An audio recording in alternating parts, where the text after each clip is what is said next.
this it? Publius Ovidius Naso? Then this is it. Where are we? Thomas. Thomas. That was the Black Sea. I had assumed it. What is at Thomas? I think there might be a town that way? Splendid. Doubt it. Well, I'll be off then. Catch the... Tide? Yes. I bet he'll change his mind. Who about what? The Emperor Augustus. About your exile. Give him a year. Or two. Chin up then.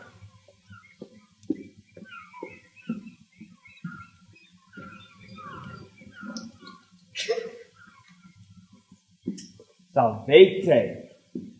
Greetings. I've just arrived here.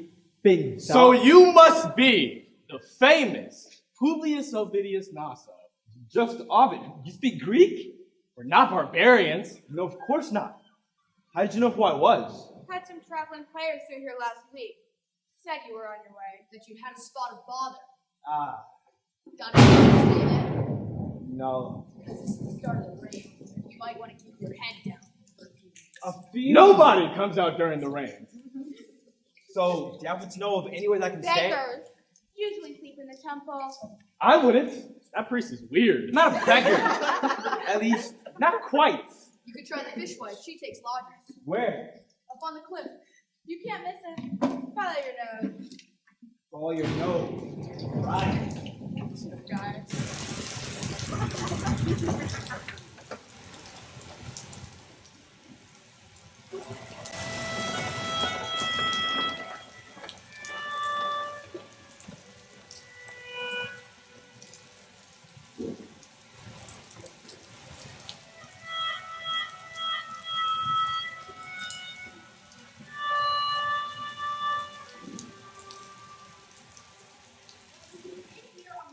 Your money's running out and you haven't made any friends. Just saying. People don't like No, me. they don't, because you're stuck up and standoffish. You fulfill every possible stereotype of the superior Roman. You don't come down to the bar. The wine's You avoid awful. people in the streets. I don't get the accent. They mangle Then Greek. try listening. Your problem, Publius Ovidius Naso, Just Ovid. just Ovid, is that you make it abundantly clear that we're all a bunch of barbarians and beneath your contempt. That's not fair. It's spot on, and you know it. Why are all these stalls here? Market, first of the season. You have known that. So, more people will be arriving? I sincerely hope so. And this will be your chance to reach out to people.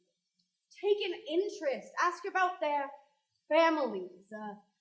Anything to get yourself accepted. So, how do I get myself accepted? Fresh, right off the Black Sea Quad just this morning.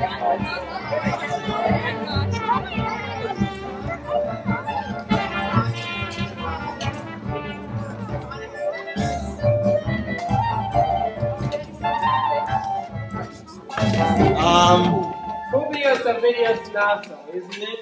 Just Ovid. Right. How is your family? My what? Your family. I'm taking an interest. What time? Morning, exile.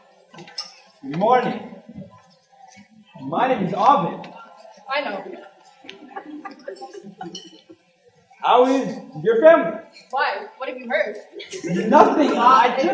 He is very interested in families. It must be a Roman thing. Not especially. I hear you messed up. What? Messed up. Heard. Bungled.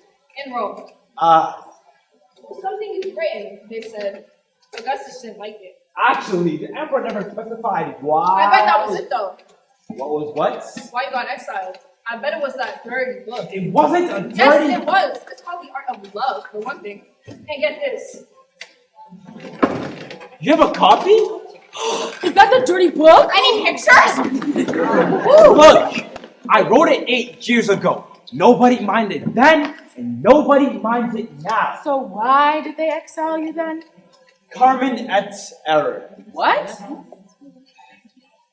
I think it might have been the book, but it was mainly politics. Not much interest in that out here. Apparently. It was that though, wasn't it? What was what? Sorry, I keep doing that. It was politics. I heard you made the wrong friends. Backed the wrong horse. Who told you that? Can't remember. Probably one of the traveling players. Famous gossips. And they probably know as much as anyone. They'll be back next week. You could ask them. Look, if you're planning on staying, I don't think I have much of a choice, do I? what I mean is, you might be better off conveying the impression that you were, in fact, exiled because of the dirty book.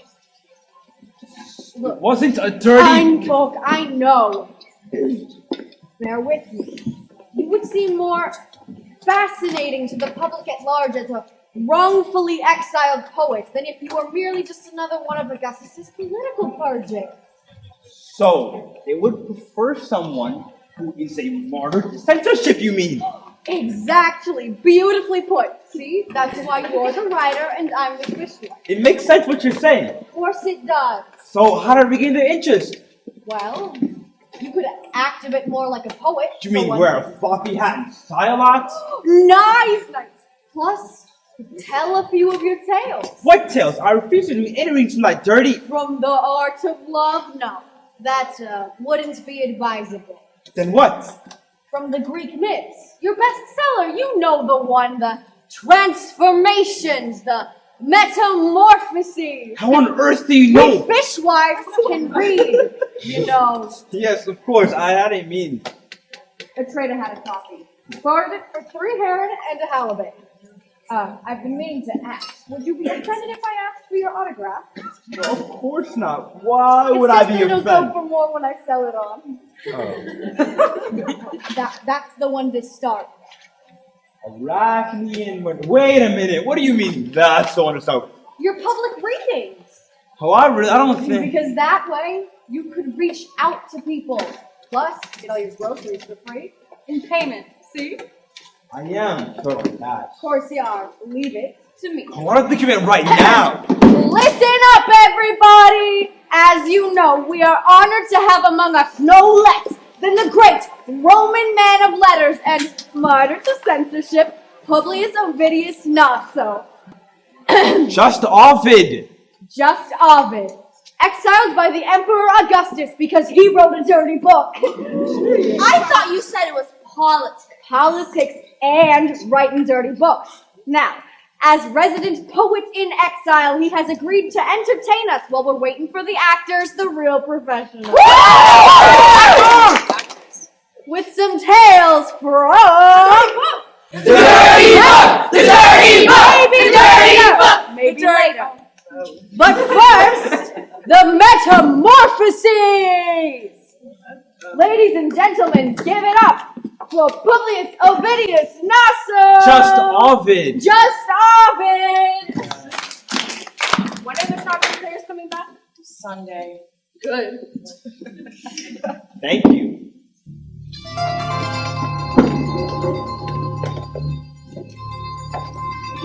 No perfect animus mutatas digere formas corpora. I am going to tell you a tale of bodies transformed into different bodies. Spider, spider, busybody weaver, where do you come from? Why do you lay so? And Lydia! Once there lived one Idmon, a wool dyer hand deep purple, with a royal Tyrian hue, spiny sea snail. She had one child, a daughter, Arachne. And in favor, like her now dead father, but with a skill no mortal child could match, Arachne was a weaver. Even from childhood, she had such a grace that the nymphs of the mountains would come and stare, even wonder at Arachne's skill in poise, that it was widely said. She must have been inspired by a god! No! No god taught me! I did it all myself! In fact, it's Minerva! The goddess? Who is supposed to have given me my skill? Be careful, Arachne. Allegedly. Not quite enough. Then what I say is... Arachne! I will come down from Mount Olympus! No! And we'll see who is the real weaver. Let me give you some advice, my dear. Ye gods, not another one. No one likes a big head. I'm crushed. And the Olympians take a very dim view on god baiting. Are you done? It would seem not. Nice trick. You challenged me. I accept. The weaving contest!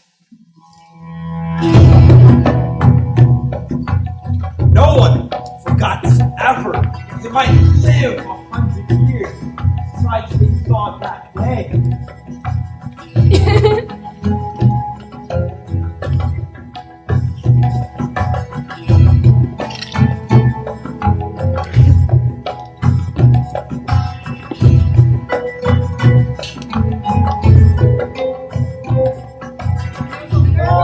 Into her tapestry. The origins of Athens.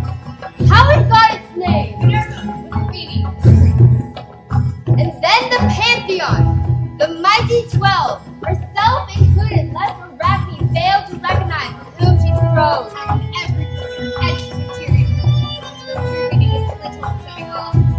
Scenes of the punishment endured by men and women who had dared and committed crime.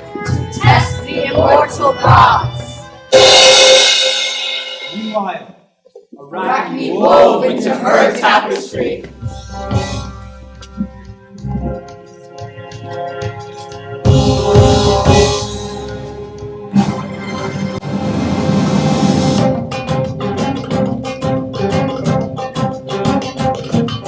Jupiter in the form of a white bull. A saffron cloak is breathing from his mouth. Dragging the gory rover off to Crete.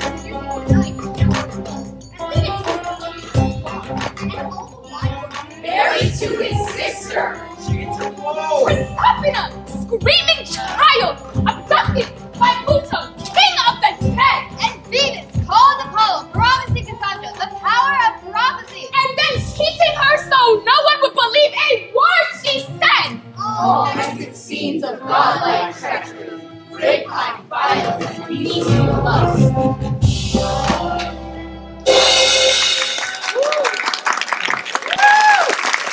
Oh, utterly reprehensible. Minerva looked at both, assessed again. She stared at hers, stately, symmetrical, precise. And then at the mortal's artistry, Arachne's crazed and lurid almanac of god-on-god satyromania. And even envy could not find a fault. The goddess knew defeat. But never, no, never beat a god. They're such bad losers.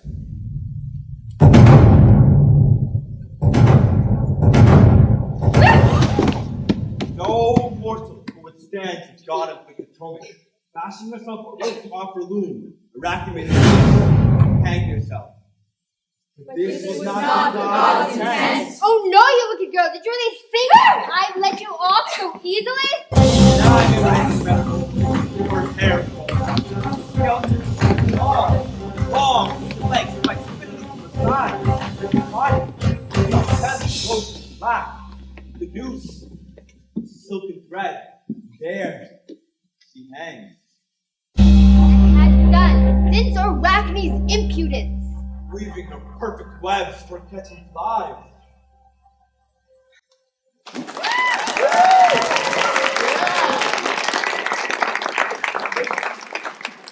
Next time, can we have one that doesn't frighten the children? Got it. Something jollier. Jollier. You know, cheery. And a bit rude. I don't really do. What about the dirty Cheery. glove? What are the dirty? Anyway, you should try it. Lighten up. Thank you for the advice. No problem. Well, that went rather well, I thought. You thought I was just after something jollier, cheery and a bit rude with the exact words. I'm gonna take a punt. You don't do cheery and a bit rude. No, I don't. I do epic, mythic even, with with a touch of newness. Though, I will call the Metamorphoses elevator comedy. Really? Yes, you read it. I have. Very good. So, what would you say it was all about? In what sense? I mean, once we read all the stories and the episodes of people being turned into animals, vegetation, running Oh, streams. what was all that about, you're asking? Yes, I'm asking. No idea, tell me. It's not up to me to tell you. Why not? You wrote it. The poet is the last person who should tell the reader what a poem means to them. Really? Really? Don't you know what it means? I know what it means to me, but I thought the same as what it means to you. Is that important? What it means to me? More important than what it means to me, yes. I think I see what you're getting at. You do? Not really. But anyway, here's news. The actors are back. Back where? Here. Their gig up the coast didn't work out, so they'll be back early. Should be performing later today. A comedy. Something cheery and a bit rude, I bet. Probably. It's usually Plautus. I'm not keen on Plautus. Didn't think you would be. But what I'm saying is, get a couple of tales in before they start. But I've been paid for the first one. Sure you have. Here. Halibut and a loaf. Quinoa artisanal. It's from the posh baker on the end.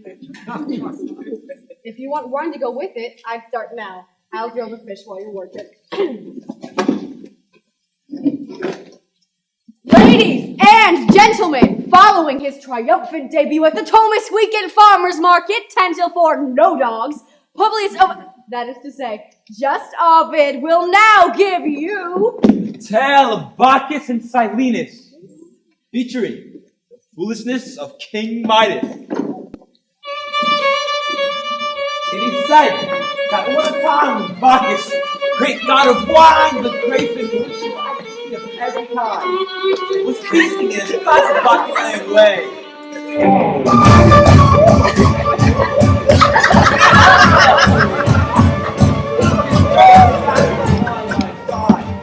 Worse to wear for unrestricted consumption.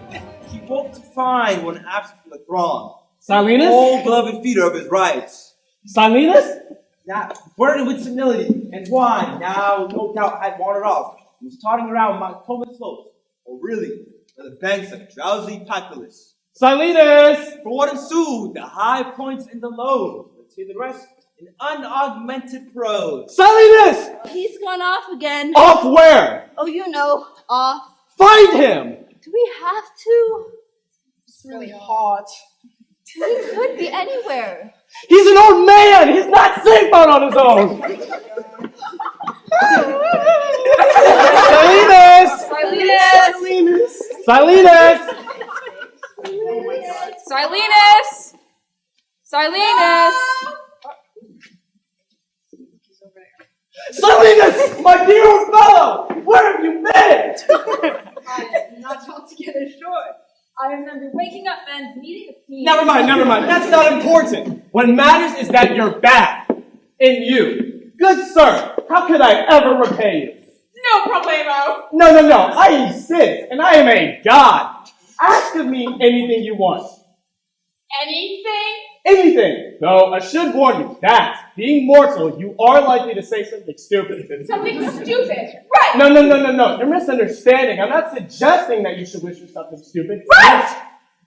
I can comprendo. What I want is... Yes? What I want is... For everything I touch, 2 turn to gold! I'm going to give you a chance to take that back. Nope, I'm good with that. You're sure? Yep. For everything you touch... 2 turn to gold, got it! Risotto! Enjoy! Delighted with his boon, Midas set off for home. Whoa!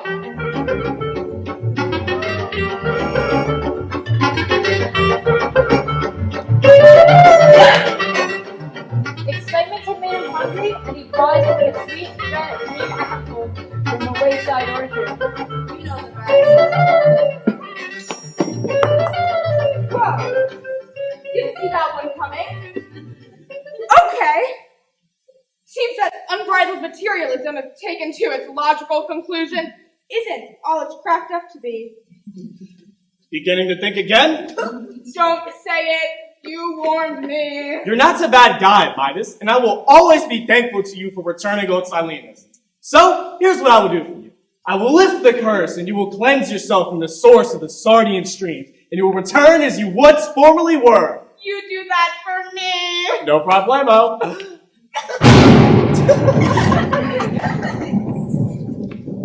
You won't do anything quite that stupid again.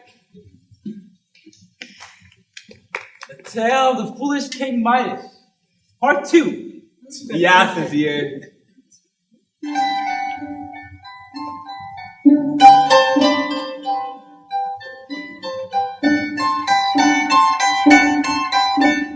Apollo, right?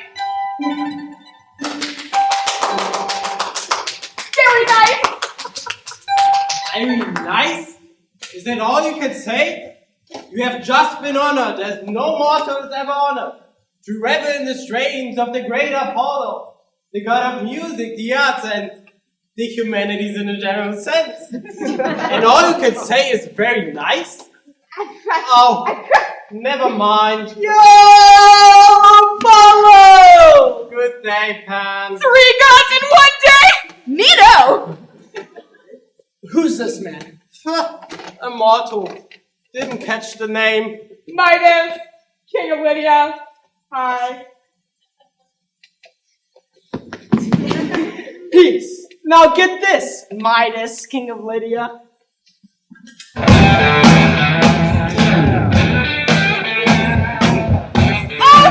Now that is what I call real music! I beg your pardon. Dude, I've been telling him that for eons, insists he's the finer musician, being the god of music and The humanities in a general sense, yes.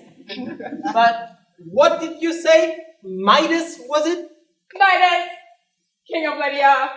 That's moi. And you judge his music to be better than mine? Be honest. Say what you like. Though I should warn you that, being mortal, and being Midas in particular, you're likely to say something stupid. Something stupid. Right! No, you're misunderstanding. I'm not suggesting that you should... Forget it. Handsome man! What? Never learns. Pan! Better musician by far! I mean, did you know?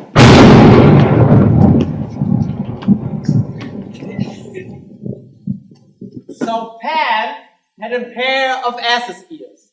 An unconventional addition for a king of Lydia, or anywhere for that matter. But he was a jaunty soul and resumed his former living, hiding his eerie embarrassment under a turban of the finest silk. Only his barber knew the shocking truth.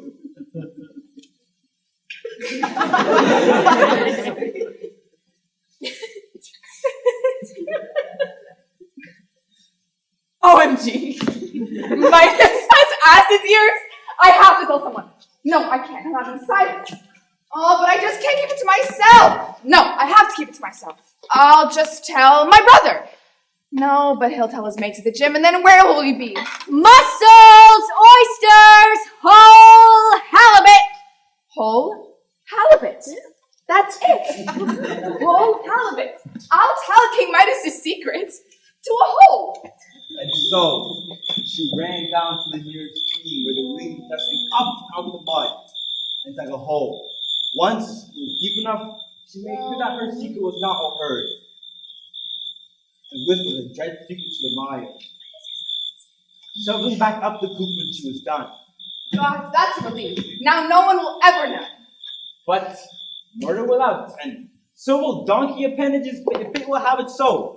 As the year wore on, the wind where she whispered Midas' secret, shame grew tall. As the summer breeze hissed, they told their tale.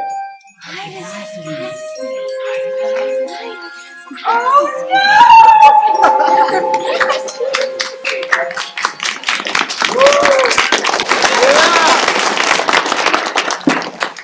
They liked that one. Thank you.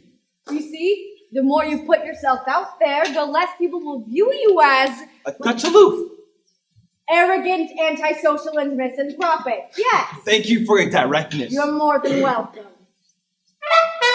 What's that? That's the actor's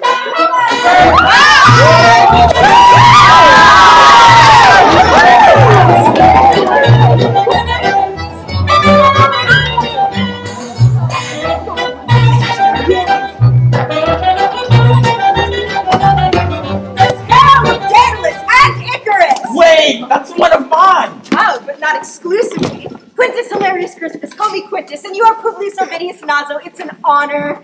Yes, I can see that you've done a jolly good job on King Minos in your escapable metamorphosis. You have a copy? Dear boy, I wouldn't travel without it. We have quite a bunch of your stuff in our repertoire. Or rather, not your stuff, of course, because these myths, when all said and done, are public domain. Wouldn't you say? Wow. Agreed. So we plunder what we can from whom we can, and where's the harm in that? What? To put it another way, you didn't ask permission from earlier writers when you threw this together. Do it. And that's the way the world goes, seems to me. You steal from somebody or other, I steal from you.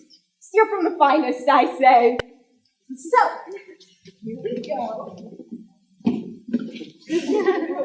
it. Comrades, do what you are best at. The Tale of Minos, King of Crete. Featuring the exploits of Daedalus and Icarus. Minos grieved. Pasiphae, wife and queen, for reasons best known to her royal self, had romantic dealings with a bull. The issue, partly human, one half beast, was named the Minotaur, Bull of Minos. And though the hybrid none of his, the king it was who took responsibility to keep it safe and far from prying eyes. A man there was, Daedalus, inventor, engineer, architect, a man King Minos prized for genius. Daedalus the labyrinth, they call it, an edifice of inconceivable entrance, so difficult to escape that Daedalus himself was almost trapped within the walls. Father, are you all right? We have to get out. What? Get back to Athens. This life is drained. Ariadne's dancing ground, the golden honeycomb, the labyrinth. I get no sleep. Minos will never let you leave. You've asked me always. I know says. what he says. I'm indispensable. Then how do we get away? He controls the sea routes. We wouldn't make it out of the harbor. We don't go by sea. Then what? A tunnel? A gigantic bridge? We fly like birds. We fly like birds. They flew like birds. The tale of how the great artificer constructed wings from feathers, flax and threads, and as we know too well, a glue of wax is far too long to tell. And really not the interesting bit. You want to see the tender father's final trembling touch, tears in his eyes as he kisses his son. And then, the leap off the castle walls, the soaring flight, the dog's warning cry. Stay close! In strict formation! Never dare to swoop too near the sea, but fear the waves like down your feathers. Oh, and most of all, don't fly too high! The sun will melt the wax! A plowman, pausing in his toil, looked up. An angler glanced at the reflection of the wine-dark sea.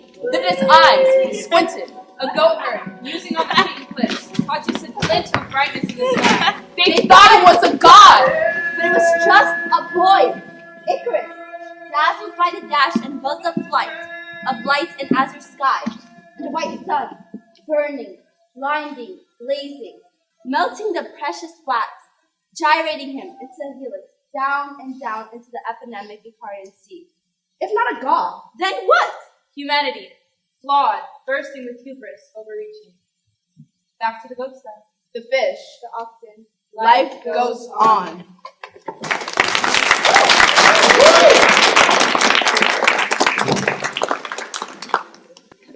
So, did you approve? Since I wrote it, then yes. Apart from that ending, though, life goes on, Vince. Did that work for you? Well, I suppose it did. Excellent. That's what we do, isn't it? You and I plunder a story from someone else and then just tweak it a little, make it our own. Or tweak it a lot. I mean, take that Pyramus and Thisbe of yours. Nice little tragedy, but you could just as easily turn it into comedy if you had a mind. Nonsense. Don't rule it out. I'm sure somebody could pull it off.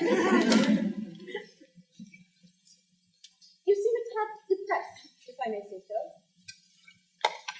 I don't think I'll ever be accepted here, Quintus. Say, if I told that Icarus story, someone would have complained that it wasn't fit for the kiddies or something. It's the way we tell them. Or possibly just the fact that they know us and make a love of us. We've been playing Thomas for, must be 5 years now. Why? Why, what exactly? Why, Thomas, you could be in Rome. That's the problem, isn't it? We can't be in Rome. Each of us for a variety of tedious reasons, too complex and frankly too embarrassing to get into. Probably not too dissimilar from your Carmen et Error, though. Carmen et Error. A poem and a blunder. We all know what the poem was. Dirty book, yes? And if I may ask, the blunder? Something eyewitness should have reported to Augustus to do with his wayward daughter. And you? Oh, something involving an angry husband. Ah. And an even angrier wife. You're getting a tad gloomy, I can tell. Well, yes. What is it? How comes it? They say we die twice. Have you heard that? Can't say I have. Once, when our mortal life ends. Yes? And again, when the very last person utters our name. 2 deaths, Quintus. And you know what the rotten thing is? I was never able to determine what form my death should take. Never able to end it with the sword, the right of every honorable Roman. Instead, I'm condemned to fade away. The fishwife has a copy of your Metamorphosis. You know that. That has to be a kind of immortality, doesn't it? I doubt she will be the last person. How about a nice comedy? I'm not really in the Something mood. cheery and a bit rude? Ready when you are, Maestro. Either ready when we are. Market traders, friends, goat herds, anglers, plowmen, artificers, weavers, wine merchants, and artisanal bakers. We give you A side-splitting comedy by the late great Titus Maccius Plautus. Just Plautus. So, prepare yourselves to be highly tickled by Act 1 of something cheery and a bit rude. Yes! Haven't actually finished Act 2 yet. We're started writing Act 3 of the week, or Act 3, right? Still, we've got about a half an hour or so, haven't we?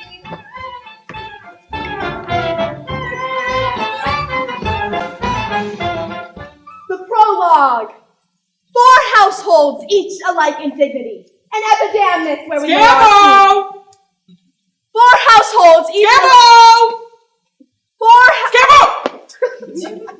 My master, Preposterus Maximus, formerly of the Emperor's Praetorian Guard, veteran of innumerable campaigns and much decorated for valor in the field of combat. He says. Also, filthy liar, unscrupulous conman, and serial unreliable boyfriend. Thinks he's God's gift to women and generally needs a darn good morning, Chief. I have been calling you, Scambo. Nothing to what I've been calling you, Chief. What? Nothing in the market worth a second view, Chief. Except I did pick up some nice halibut. Halibut. Wasn't that the name of that Carthaginian general? I venture you're thinking of Hannibal, Chief. No, I'm sure it was halibut. Had something to do with elephants. One of your many campaigns was that, Chief, against halibut. Ah, yes. I remember the elephants particularly well. I can Fearsome creature, your elephant. I can imagine, Chief. Ship of the desert, we used to call it. I'm not with you. Go for months without water. I'm with you. It's the hump, you know. I was ahead of you. Ugly beast, though. Which reminds me, there have been a few changes to your social diary today, Chief, including a last-minute cancellation. Not the widow Calpurnia! Afraid so, Chief. Seems she forgot she was visiting an aunt in the country. Didn't she say that last week? No, that was a count in the army. What? Unaccountably barmy, Chief, but that's woman for you. Talking of which, have you seen your mistress this morning? Still in her room when I left for the market, Chief. Keeping away from you. What? Sleeping the whole day through, Chief. Good. Bring in the shopping and prepare a substantial breakfast, Scambo. I'm daunted by the widow Calpurnia's territorial maneuvers. I have a feeling something's going to turn up. As you will by now have gathered, I am Scambo, much put upon, but in the teeth of all adversity, witty and resourceful servant of Preposterus Maximus, army captain. Retired. It was not ever thus, so people. Hearken to the Greek chorus.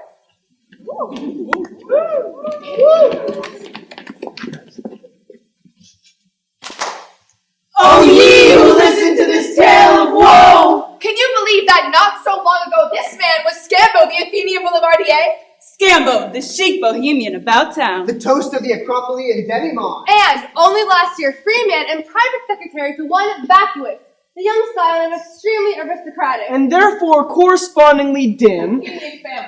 Rich and drunk mud, but poor in talents, you might say. Young Vacuous, his then employer, was in love with a pretty little thing called Dicia. But their mutual ardor was more than seriously dampened when the boy was obliged to accompany his father on a business trip to Syracuse. No sooner had he departed than his present master, Preposterus, smoothed his way into the girlfriend's household. And under the guise of wooing his widowed mother, abducted Dicia one night. Dragged her on board ship and... Before you could say kidnapping scumbag. Disappeared across the wide, dark sea.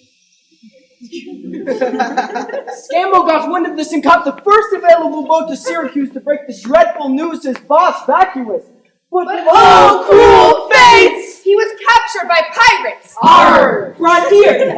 And sold to that very Preposterus whom you just saw him conversing. Captain Improbable. The Praetorian possessor. Huh? Jove only knows, Chief. Was the chorus chanting again? Who are they talking to?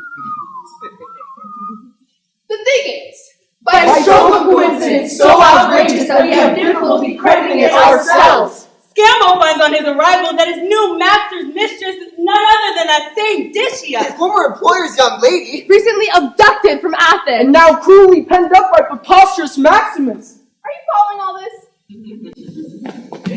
Scambo! Our next door neighbor, contiguous. Sir! Your young former employer arrived from Piraeus first thing this morning. The pleasant Vacuous? Jolly good, sir. And has he been reunited with his beloved Dicia? He has, and it brings me such joy to have been the means by which this young couple could be brought together again. True, sir. I could hardly retain my incredulity when, in the face of all improbability, you, sir, turned out to be none other than a long-standing friend of the young Vacuous' father. And it was with me but the work of a moment to contact the young master, notifying him of his loved one's whereabouts, book him a berth on the first ship from Piraeus, and install him into your house. Since when, as you know, sir, I've bashed a hole in the party wall between your house and Preposterus's. What a stroke of luck it was that Dicia had been assigned a private boudoir immediately adjoining your spare bedroom. The two lovers can meet without arousing suspicion, either from the preening Preposterus or his dozy doorman. That's all very well in the short term, Scambo. But how do we get Dicia out of the hands of Preposterus and back to Athens with young Vacuous? Does he just abduct her back? Less than ideal, if you don't mind me saying so, sir. If she does a runner, she leaves with what she stands up in. I have a plan which will enable her to detach herself from Preposterus and take with her all the jewels and finery he's lavished upon her. Tell me more, Scambo. The plan is this. My new master, Preposterus. Undone! Undone! We're undone, Scambo! Oh, dear Scambo, help us do! Calm down, young people! Calm down? In the face of such calamity? What sort of calamity, boss? Or is it impertinent to inquire? Oh, Scambo! Yes, boss? You haven't observed, Scambo! The captain's doorman was on the roof which joins our two houses! Chasing an escaped pet monkey! And he saw us in the courtyard! Embracing! Oh, Scambo! God of young men and the humanities in a general sense! Oh, divine Athene, protect us of my native city! Oh, Aphrodite, supporter of lovers! Oh, bugger! Oh, some quick thinking, Scambo. Right, yes, right!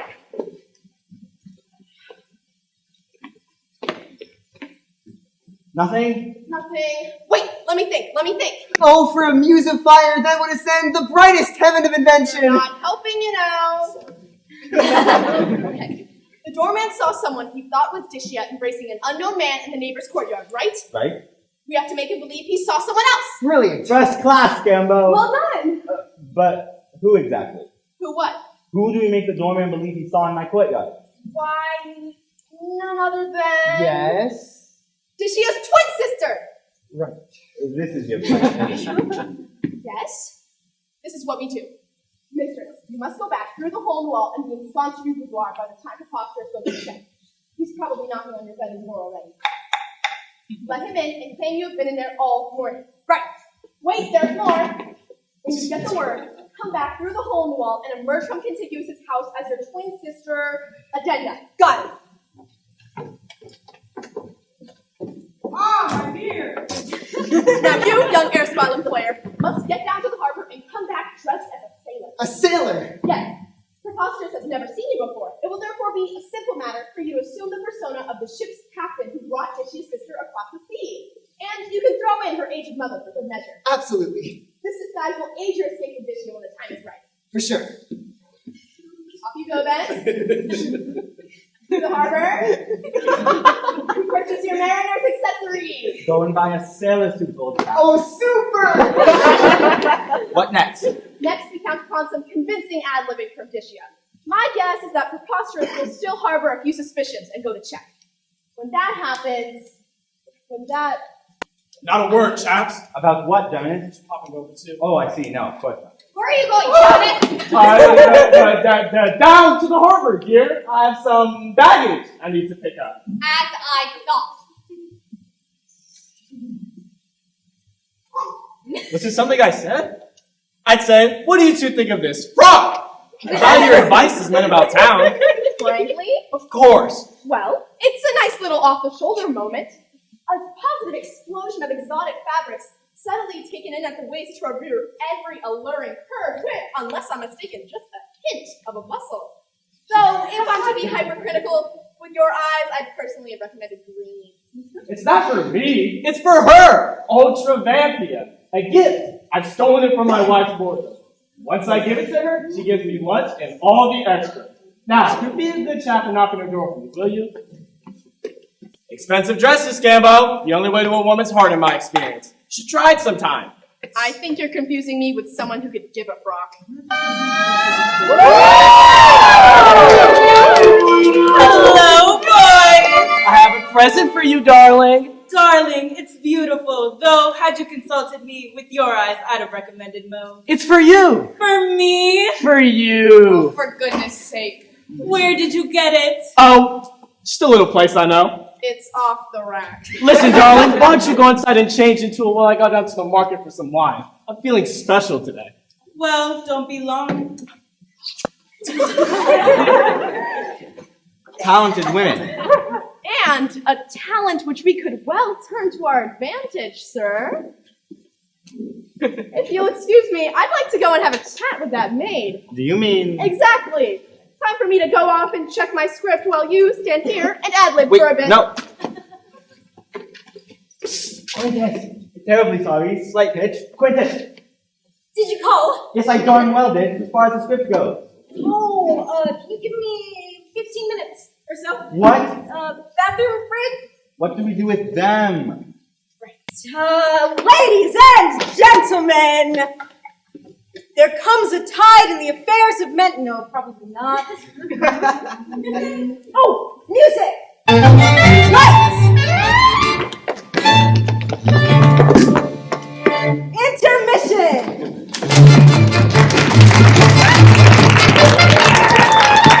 5, 6, 7, 8.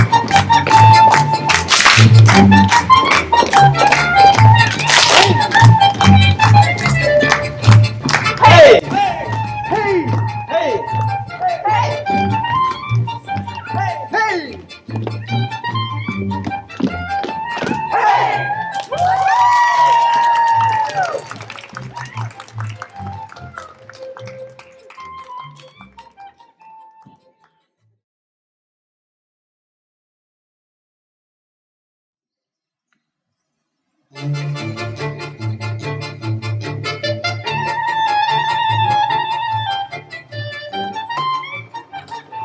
To celebrate the third and final day of the monthly Thomas Farmers Market, 10 to 4 weekends, no dogs, we present the second installment of our Plowton farce, reconstituted by the eminent Quintus Hilarious Crispus.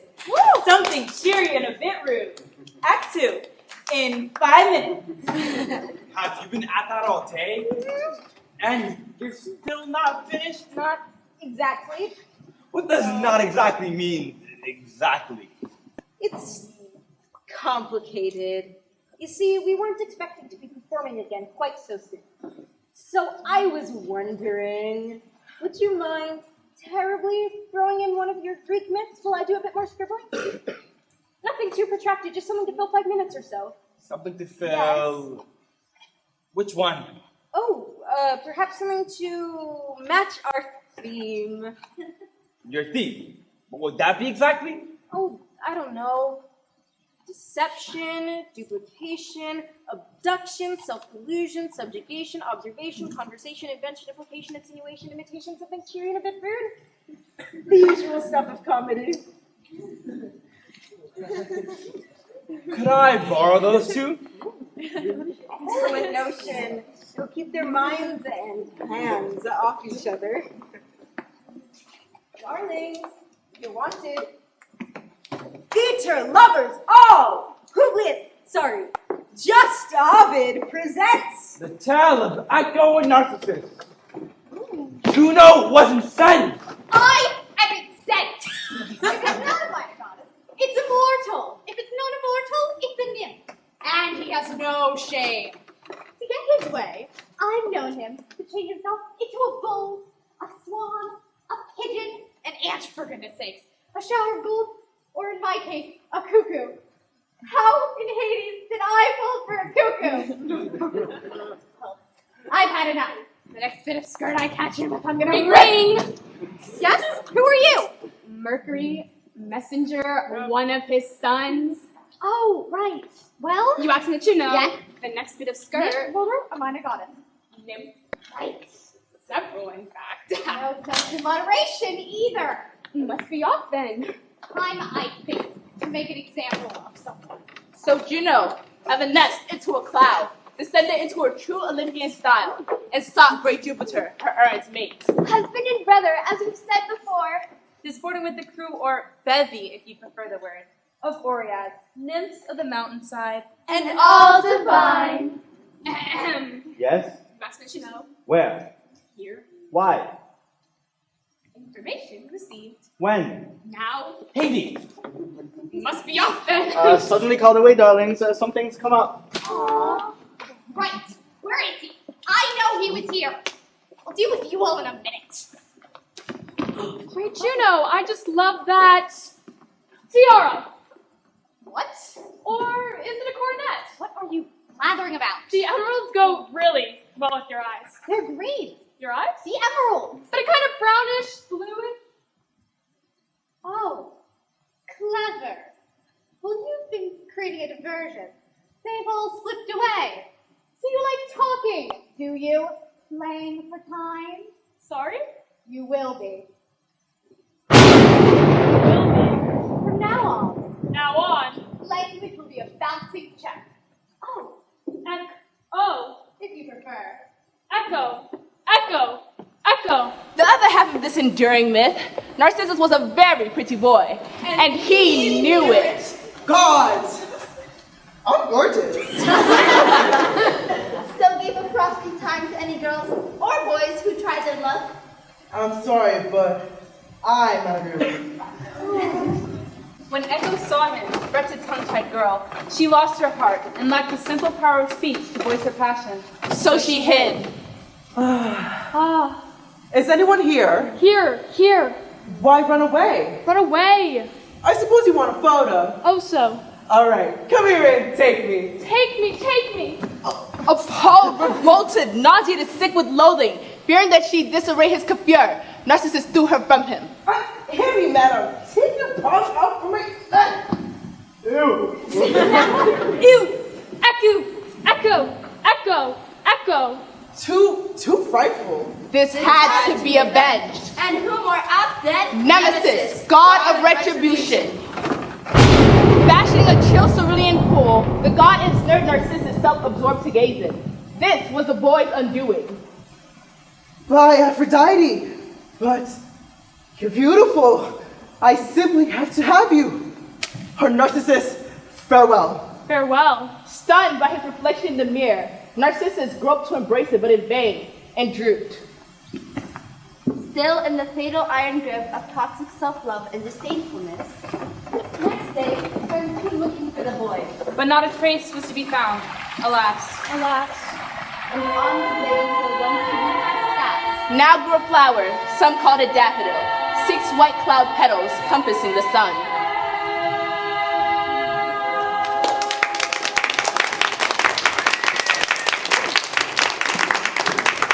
I give you enough time? Almost. What do you mean, almost? Still, uncertain about the ending. So, we get to the denouement and there isn't one? Oh, I'm sure there will be when we get there. Just like life. Oh, and back to the Greek chorus. Woo!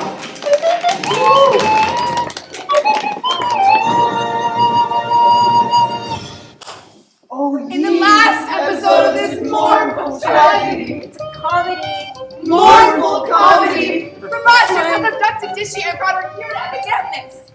Where he employs Scambo, formerly secretary to Dishio's boyfriend Vacuous. Who has now arrived in Epidemnus. He's been aided by Preposterous' next door neighbor Contiguous. Who lives next door, who has knocked a hole in the party wall between his house and Preposterous's. So that the young couple can consort uninterruptedly until the plane can be boarded to get back to Athens. Unfortunately, they have been spotted in the garden by Preposterous' doorman. And Skippos had to persuade his boss that the girl the doorman saw was, in fact, his sister Nenda. Who doesn't exist. Oh. Meanwhile, begin to Ultra Vampia, who lives with her next door maid, a Cervica. But the wife has become suspicious. Up to speed? In that case, Act 2.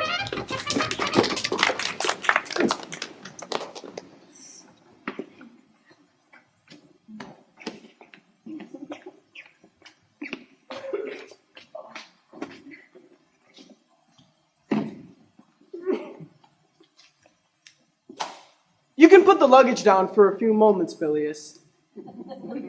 I have. Now, let me see. Ah, here we are. Epidamnus, formerly a Greek colony on the Adriatic coast, Epidamnus boasts the finest... Skip the boring stuff. Famous for the eccentric behavior of its inhabitants. I told you, they're all mad here. This attractive port, known for its much-renowned halibut fleet. Just the sort of place in which to find my long-lost brother.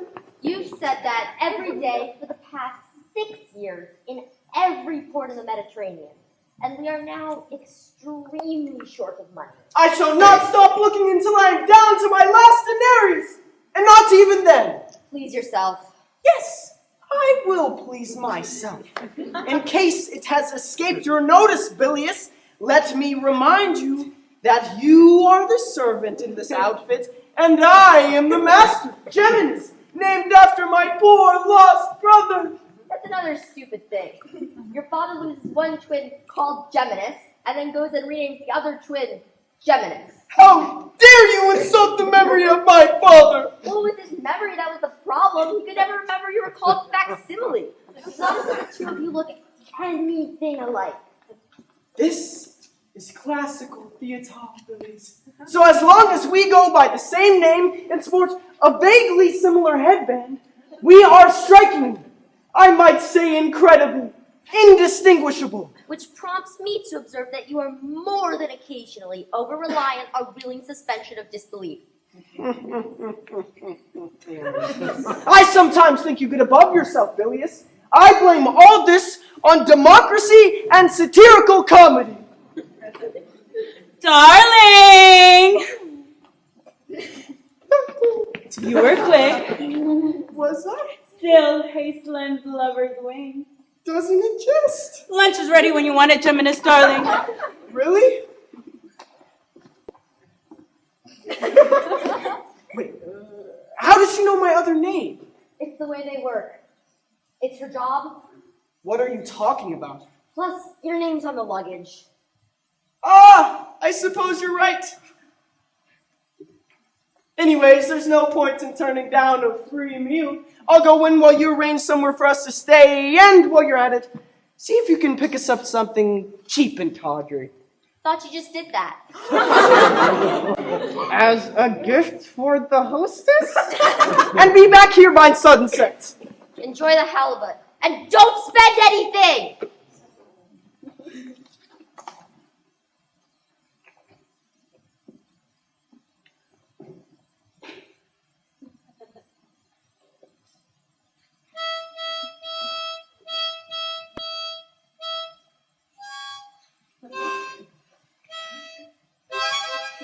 Scambo. Phileas. Masters. Who to have him, eh? You must be recently hired. Not recently enough. He's looking for his long-lost brother. Is he? I didn't know that. Who do you work for, then? Preposterous Maximus. Thought me up a pirate. Arr. Just this time last year, I was still a free man enjoying semi-retirement back in Athens. Free? You've been free? Oh, yes. Freedom? Being able to own things? Eating what you want when you want it?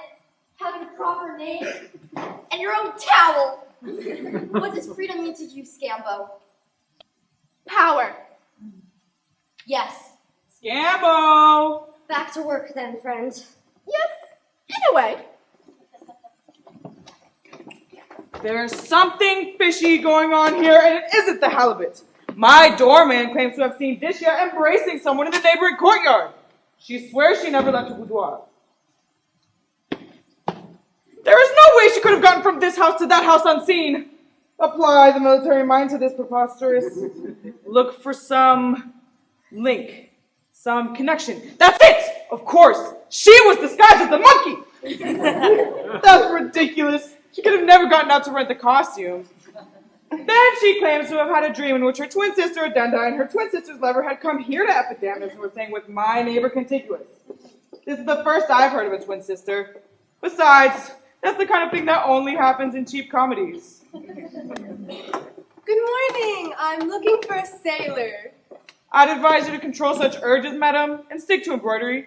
No, you don't understand. I arrived by ship last night and the captain said he would send up the luggage. Then it's probably in Corfu. How tiresome! My fiancé will be furious. We were supposed to be furious. He's already taken time off work to accompany me on a search for my twin sister. Who was cruelly abducted from Athens a year ago and is said to be held captive here in Epidamnus. We were enjoying a quiet conversation in the courtyard this morning when we realized we were being spied upon by a monkey and a nosy servant. The servant disappeared, shouting, "I must report this to the goofball!" My doorman! By Janus! Good Lord! Almost identical! I don't suppose you would have seen my twin sister. What does she look like? Petite, brunette, about my age, sometimes wears pink. Doesn't ring a bell. Never mind. Keep trying, I suppose. And no sign of my sailor, either? No, bit of a mariner shortage. You will let me know if he arrives. Naturally.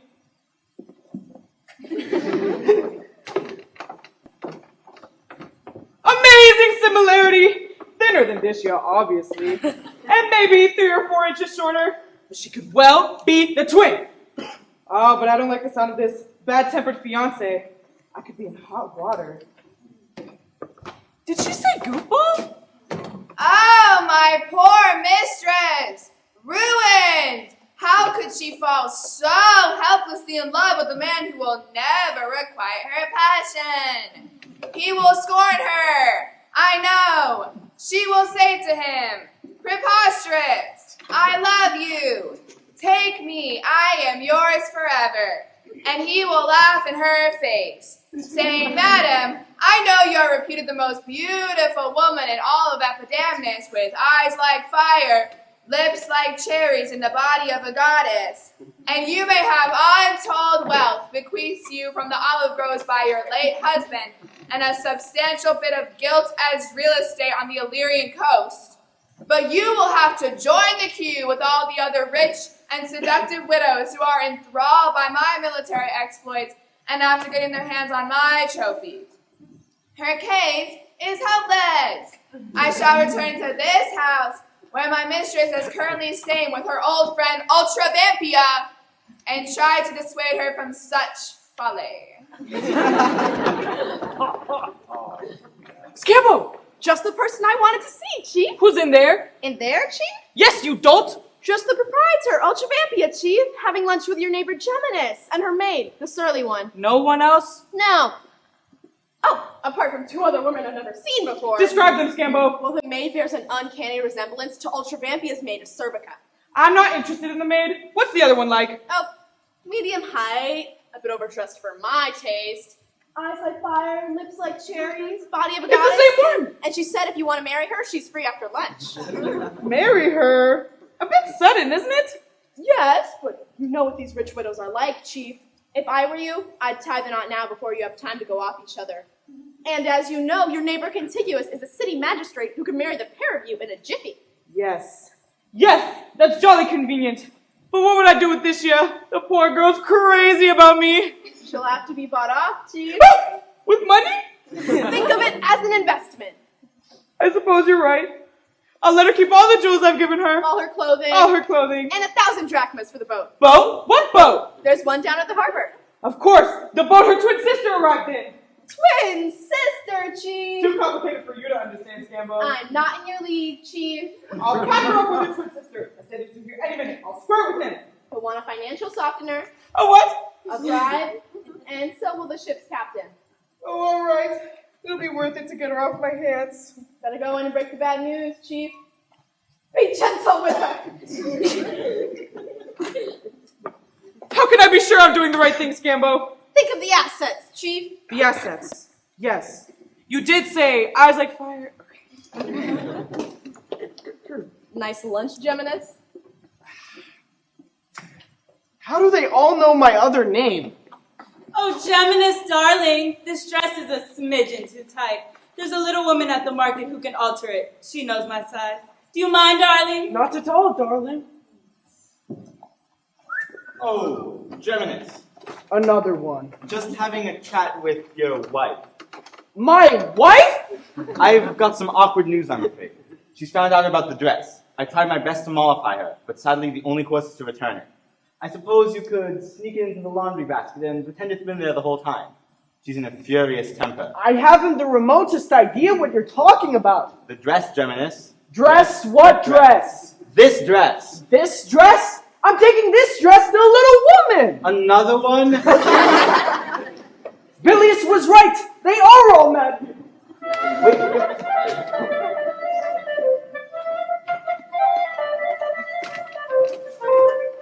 The dress, Geminis.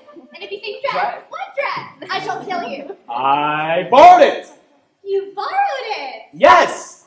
To lend to a friend. Any friend in particular? Nope. Just a friend. Then I think you better get it back, Geminis. I will. I promise. Straight away. Oh, don't rush, Geminis. I'm in no hurry. That's very thoughtful of you. Isn't it? I will see that the dress is returned forthwith. It will certainly be in your best interest to do so, because you're not getting back into this house again unless you bring the dress with you. Hades!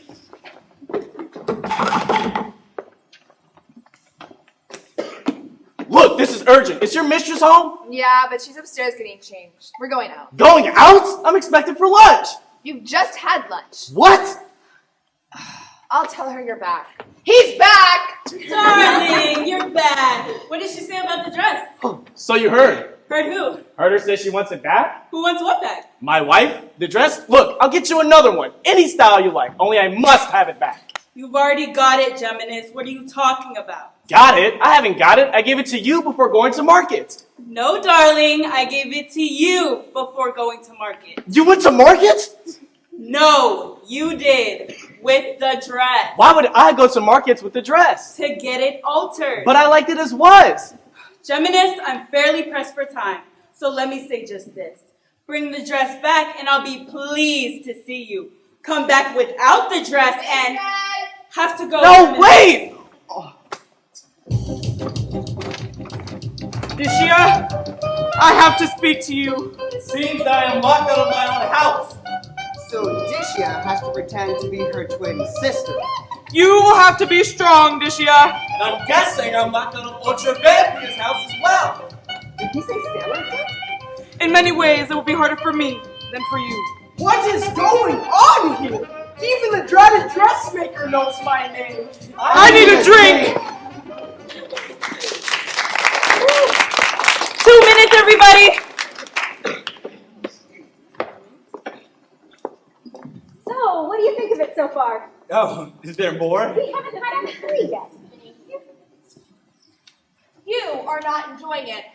I can tell. I get a bit down. Forgive me if Plautus isn't much in the way of consolation. Ovid, we need triviality. It's the basil on the pasta. It's the syrup. On whatever you put syrup on. They won't sustain you on their own, but they provide the spoonful of sugar. That makes the medicine go down. Exactly. It's about variety, diversity. We can't survive solely on Sophocles. And it may have escaped your notice, but despite having died nigh on 2 centuries ago... Plautus isn't dead yet. No, the last person hasn't spoken his name. Far from it. By the way... I'm getting a very strong feeling that you're in need of another tale. Just to give us a bit of a breather. How about Panoma and Vertumnus? Never heard of it. Sounds ideal. Here you go. Cheers.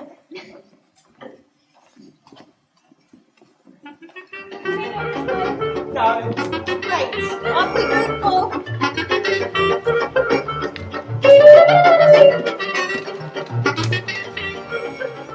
Traders, players, and just all this. Inaugurating the Greater Romania Amateur Dramatical Society.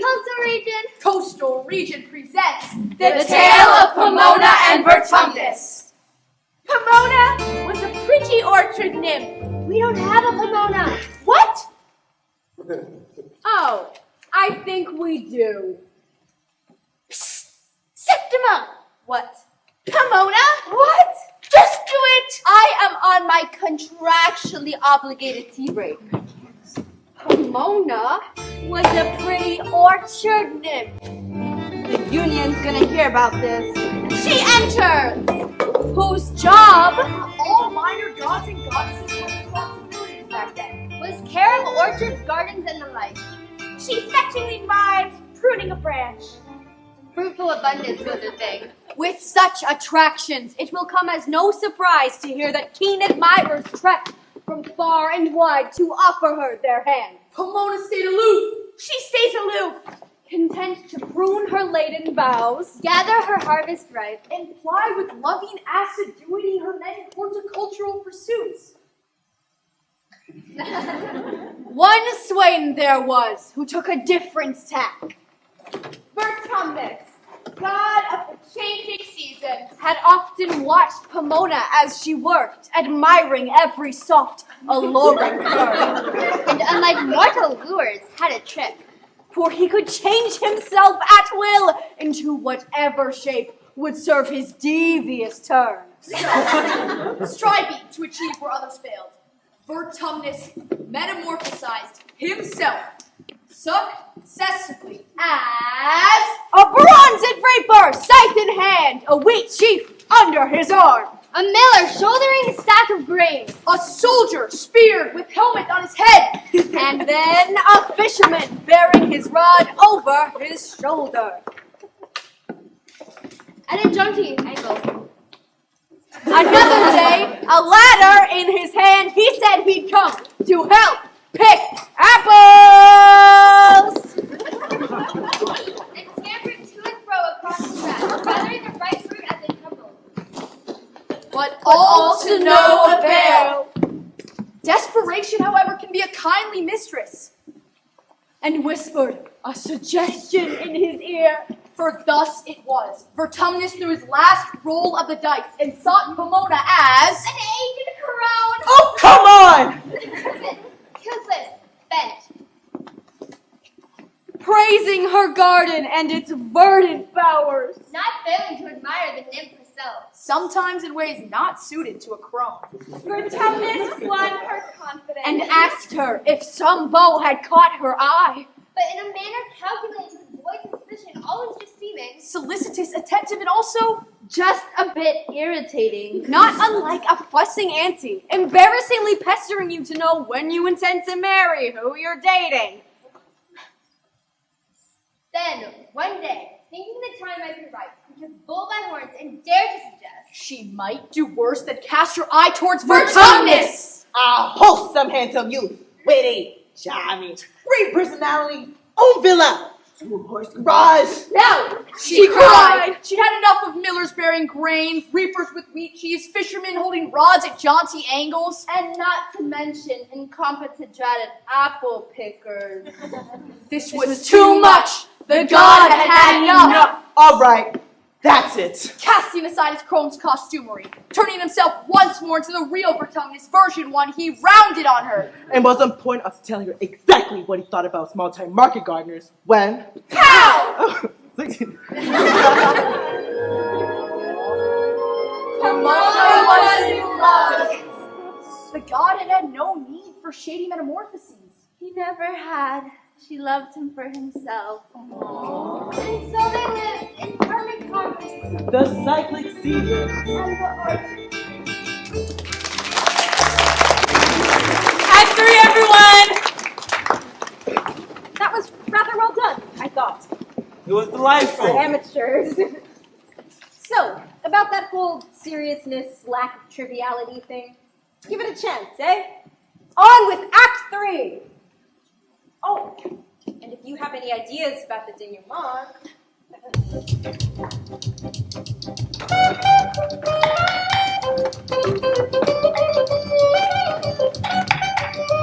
Act 3. Well, he's taken the bait. As we speak, the moron Preposterous is breaking the devastating news to Dicia that she's to be sent packing back to Athens with only the clothes she stands up in. Apart, that is, for the remainder of her newly purchased wardrobe, 3 boxes of jewelry, 1,000 drachmas to spend on duty-frees, and a substantial softener for the ship's captain, alias my former boss, Vacuous. Who ought to have been here, disguised as a sailor at least an hour ago. You've put your finger on the only possible hitch, sir. I think I better go look for him. Oh, surely, Scambo. He can be entrusted with the simple task of purchasing a sailor's suit. Go and look for him. Avast there, lovers! Oh, no! Oh! Sorry I'm a bit late. You wouldn't credit how hard it is to get a parrot in Epidamus. Never mind, young boss. You've done very well. Thank you, Scambo. Now, are you clear about the plan, boss? Better run through it just once more, Scambo. Very wise, young sir. Now, for reasons which will soon become apparent, Preposterous is very keen to dump your betrothed. At this moment, he is informing her that she's to be sent back to Athens along with her twin sister Addenda, who arrived in search of her, and her aged mother patiently waiting down at the harbor. Strange. I didn't notice her, Scambo. Notice who, boss? Her mother. The mother is a red herring, boss. You! Forging on. You were supposed as the ship's captain who brought Dicia's sister across the sea. All you have to do is get Dicia down to the harbor and on board. You can leave the rest to me. Any questions? Yes. What happens to the twin sister? Another red herring, Scambo? Very good. I think I'm beginning to catch on. Jolly good. Who's this? Hello, darling. I don't believe we've had the pleasure. I'm sure I would have noticed, madam. I am Afflua, a lonely widow, Oh, I'm sorry. but extremely rich, The gods are kind. and desperate for the love of Preposterous Maximus. Venus moves in mysterious ways. This is in fact our neighbor, Ultravampia. Her feigned wealthy widowhood, boss, is the bait which will detach Preposterous from your beloved Dicia. I see. Any second now, your fiancé will arrive with Preposterous. I'll go check. She will seem to be distraught at the prospect of leaving him, but she will only be pretending. I know all that, Scambo. I'm not stupid. They're coming, quick! Oh, cruel God, so heartless, babe! Come, my dear, it isn't as bad as all that. To be torn from my beloved Preposterous and sent back to Athens with no one to protect me but my aged mother. And twin sister Addenda. And twin sister Addenda. What will become of me?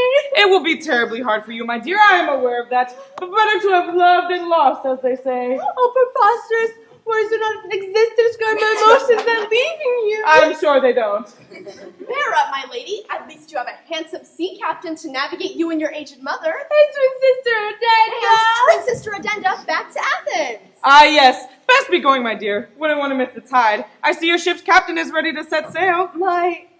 Oh, darling, you precious ass! Sambo. Yes, Chief? That sailor chap is a bit forward, isn't he?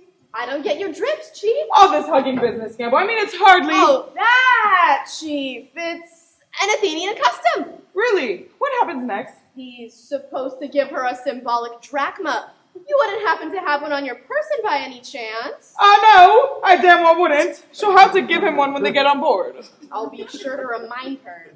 Well, I can't hang around watching Athenian customs, Scambo. I have a rich widow to woo. Psst. Get going, and don't set sail without me.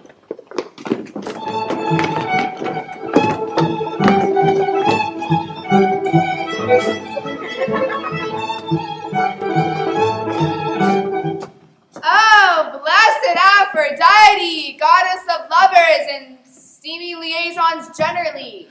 Can it be that preposterous Maximus, cute boy of the cohort, has opted not to return my mistress's love? I say, wench above there, fair one! What? I am he of whom you speak. I am preposterous! Oh, joy uncontained! I shall descend forthwith and admit you to my mistress's presence. The widow Afflua, known throughout the classical world for her eyes like fire, lips like cherries, and a body. Scambo, listen carefully. The ensuing 10 minutes will have to be organized with the precision of the military maneuvers for which I am justly famed. That good, ain't she? Absolutely. Now your mission is to get Dicia back into the hands of that sailor. No difficulty there. And off back to Athens. To finance which here are 1, 2, 3 drachmas. I suggest you buy her a pot of geraniums and a halibut sandwich for the journey. These gifts will show that I am not completely heartless. I, meanwhile, will engage the widow Affluvia. Afflua? Yes, and open a second front of her private quarters. If all goes well, I will have advanced my troops and made my conquest by the time you return. Muraturi te salutamus. Eh, Chief? All right, but only if you can't get halibut. Wish me luck, Scambo. As if you needed it, Chief. Why, thank you. Now, if Ultravampia and Contiguous do their stuff, Preposterous Maximus should be hooked as effectively as the maritime produce for which this city is justly famed. By which time, Dicia and Vacuus should be on board and ready to set sail by the evening tide. With me, everything seems to be sorting itself out very nicely indeed. Afternoon, Geminus. Well,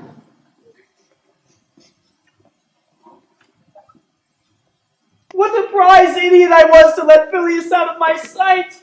We could have escaped by now and profited to the tune of a free meal with all the trimmings and the 10 drachmas I got for that nice little frock.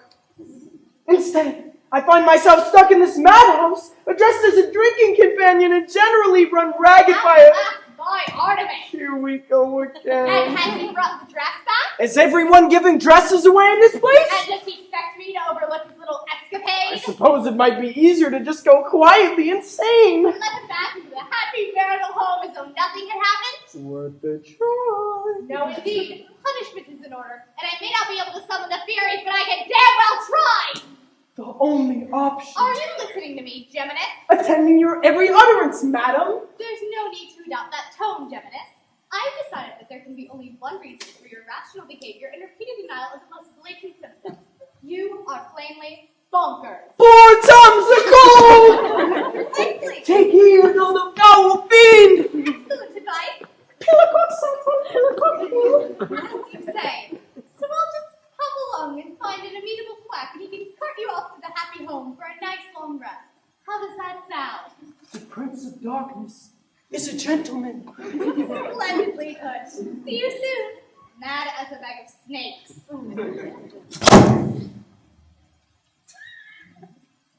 I think I baffled her.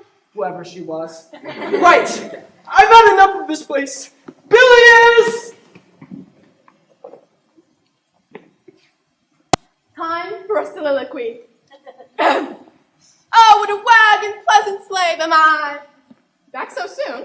What? Found him? Found him? Found who? Never mind. Has my wife been asking for me? Not since a minute ago when she demanded her dress back and you went completely mad, no. That's alright then. What? Are you planning on getting your dress back from the comely courtesan, or are you pinning all your hopes on whimsical lunacy? I've asked her, Scambo. She keeps insisting that she gave it back to me. Only one solution then. Break in and liberate it. You mean... Exactly! But how? It's easy. What if... She won't. I've been convinced by your cogent persuasion, Scambo. Give me a leg up.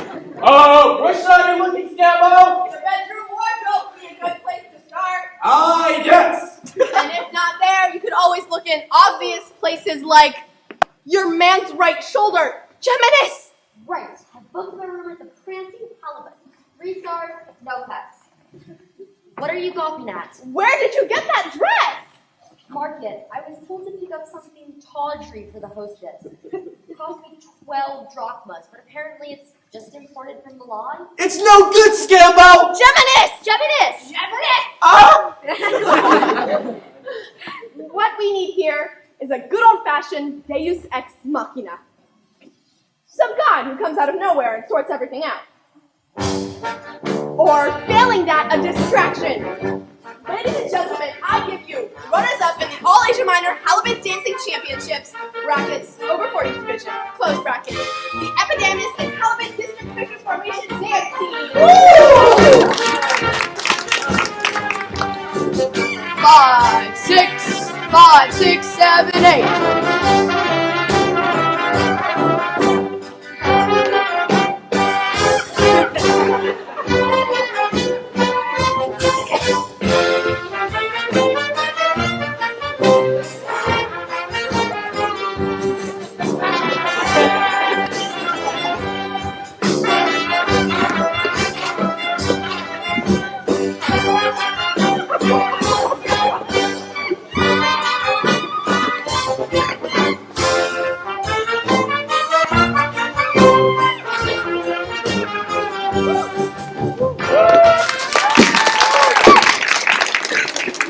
Getting desperate, are we?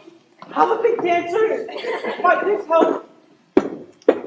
Oh, bless you! Bless you! Cortez! Get them to Loomis in 5 minutes! 5? And about that filler. Filler? What filler?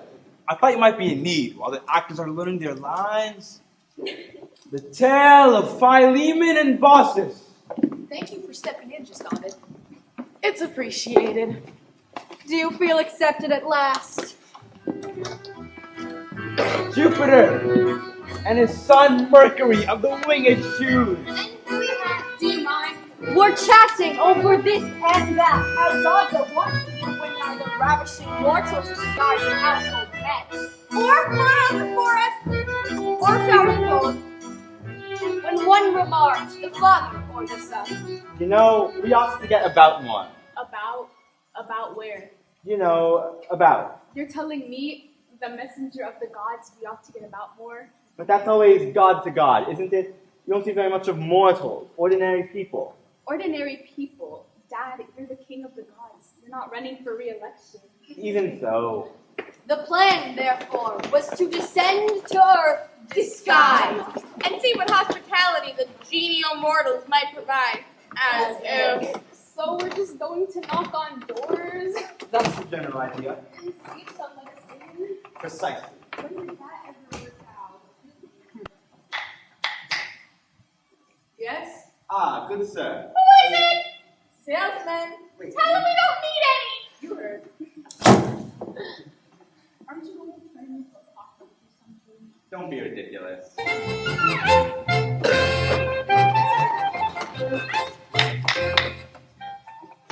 Good day. I wonder. You are scroungers, and for all I know, terrorists. Go back home and get a proper job instead of coming over here and taking all our women.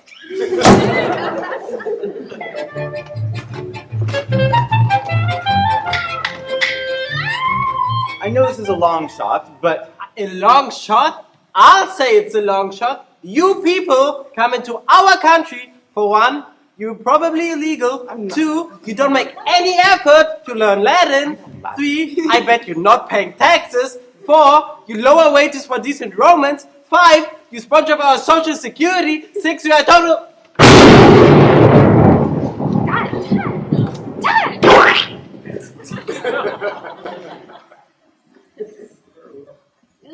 Cockroach? Cockroach.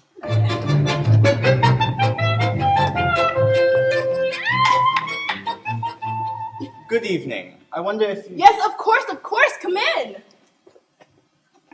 Travelers, you have to excuse the mess. Grandchildren just left. You know how it is. Get away with murder. Bosses, we have guests. My wife, married 50 years last week. Have you brought them anything? Oh, typical. She seems to think you just want to stand there chatting. Anyway, sit. It's nothing much, but the bread is good. It's artisanal quinoa. Would you like to see our grandchildren? So bosses shared some family snacks, drawn by a local artist, so she said, proud of her handsome progeny. But always tending to her unknown guests, hospitable as her wife Philemon, pouring the wine, cutting the bread. Then pouring more wine until... I hesitate to mention this, dear, but there's something odd about the wine. It tastes fine to me. It's delicious, kind madam, I assure you. Here we go.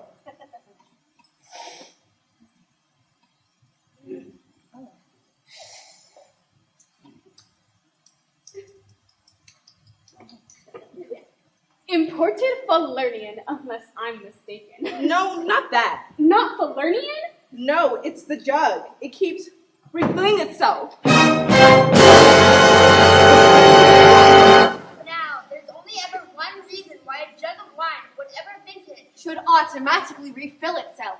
And Baucis and Philemon were not slow to recognize their uninvited guest. My God! Well, yes, actually. I mean, your great Jupiter himself, and the one with the silly hat. We talk about this uniform. Not now. My dear friends, your hospitality has restored my faith in humankind. Ask of me anything, and it shall be yours. We're Bacchus here. He might well caution us. Though I should warn you all that, being mortals, and based off my recent experience with King Midas, you are likely to wish for something stupid. Not Philemon and Baucis. Ignorant of the world. Simple. Uneducated. Yet canonized through the gift of wisdom. Oh, that's easy. Great Jupiter of the lightning bolt. We have everything we could need, but you may grant us this. That we might both die in the same hour. Neither of us could bear to be left room for the other, you see. Their wish was granted many years thenceforth. And by their cottage gate grew 2 trees, one oak, the other linden, branches intertwined, leaves touching, ever welcoming.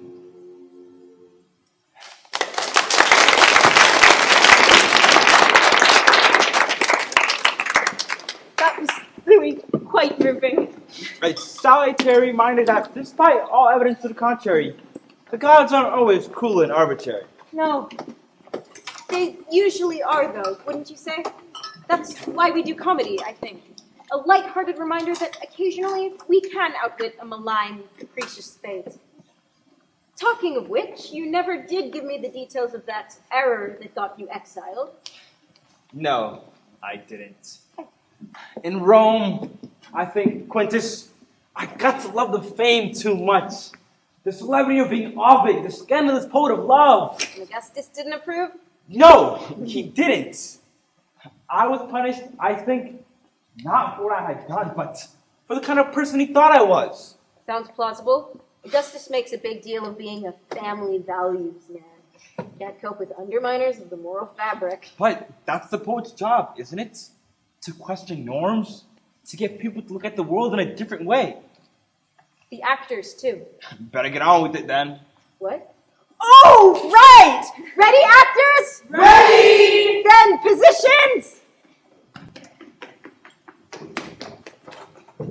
Characters! Let's wrap it up!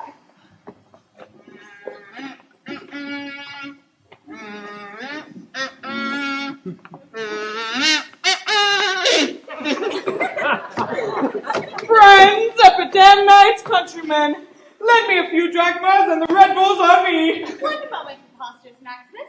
Would you mind asking my husband why he's currently sneaking out of your new wife's bedroom? What are you doing up there, Gymnast? But might I correct you, madam? The lady you see adorning my arm. The current Mrs. P.M. is not the owner of the balcony to which you allude. May I introduce you to... What was the name again? I know perfectly well who she is, Preposterous. Well, Geminis, this better be good. You see, Scamble, what are you doing? We have to catch the tide. Tide? What tide? I think you owe me an explanation, Scambo. Several, to be accurate, Chief. This could be challenging, not least because I've been having this nagging feeling that somewhere along the line I've been missing something, and that sooner or later somebody's going to come on and...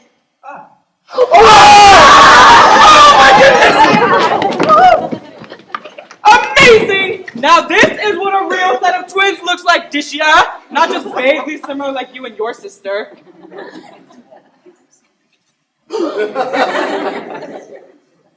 Geminis? Facsimile? Have I found you at last, brother? It would seem so, brother. But how? And which of you had my breath? So Lord.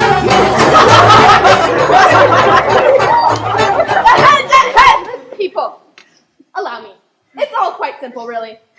First, Chief, it is my duty to reveal to you that your erstwhile betrothed Dishia and her vaguely similar twin addenda were actually one and the same person. I knew it, my Achilles! They were nothing alike. And the widow Aquila, to whom you have recently become married, is actually your long-standing neighbor, Ultravanthia, disguised as a rich matron with eyes like fire and divine accessories to deflect your attention from Dishia, who, if I'm not mistaken, is by now happily married to her long-time and short-witted beau, and coincidentally my former employer, Vacuous. The amorous sailor chap you mean, Scambo? The very same, Chief. And I'm married to... Me, darling, Ultravanthia. But I will willingly grant you the divorce you will no doubt require after we have agreed on a very handsome financial settlement. And you have given me my freedom. Ended all round, but who had my breath? Leaving you to mull that over for a bit, Chief. Madam, the facts are simple. As Bilius will explain.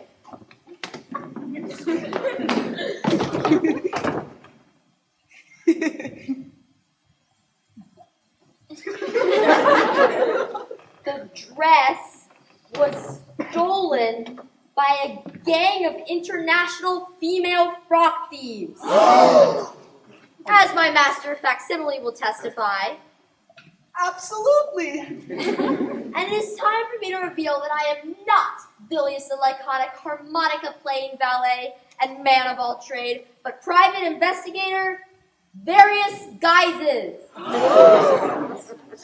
Pursuing the frock thieves from their lair on the island of Mykonos, I tracked them down to Epidamnus, where they had disguised themselves as a team of halibut dancers. I arrested them single-handedly and incarcerated them on the very ship which will shortly waft Scambo and the young lovers back to Athens. Only their Grecian leader escaped, the ruthless but slipshod, insert name here.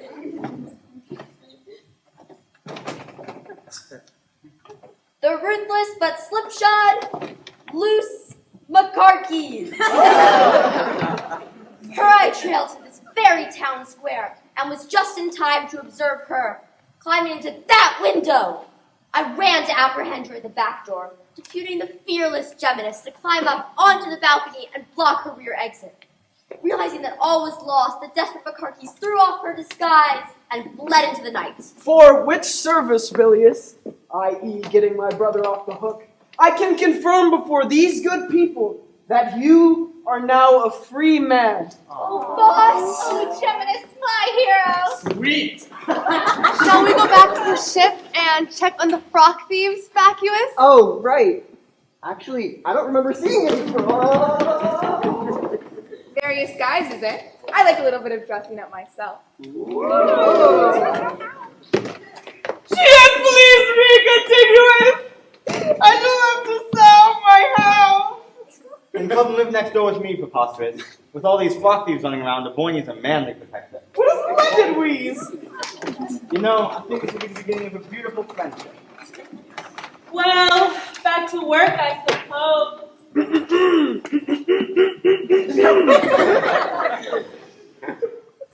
My dearest Ultravanthia, will you consent to cook halibut for me always? Silly boy, need you ask?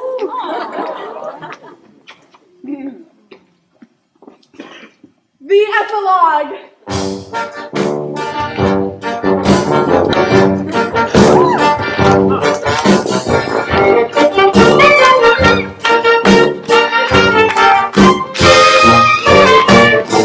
Wait a minute! It seems not to have occurred to you jolly finale celebrators that I, Scampo, aforesaid one-time louche boulevardier of the Acropolian demi-monde, am without a dance partner. But not for long. Who are you? Who do you think? Now reformed after a life of crime, about to open the Mediterranean branch of Frogfoot Anonymous. It is I! Lose my car keys! And the little pink number. Couldn't have worked out better.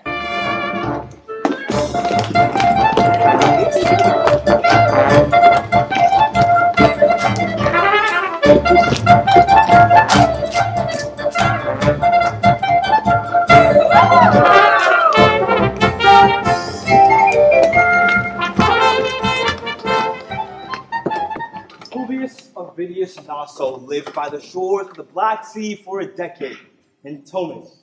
Despite the occasional diversion, it remained a truly terrible place.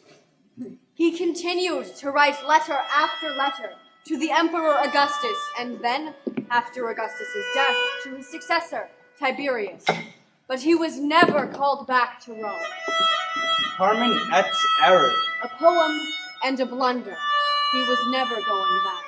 There must have been a day when he realized, a moment when poetry ceased to be a consolation. After all, what power does the poet have if a tyrant can simply swat him away? The poet? None. The poetry, and that is another matter entirely. Ovid has now been dead for precisely 2,005 years. In 2017, the City Council of Rome finally revoked his exile. They cited the fundamental rights of artists to express themselves freely in societies in which, around the world, the freedom of artistic expression is increasingly constrained. I hope it would cheer him to know that the last person hasn't spoken his name yet.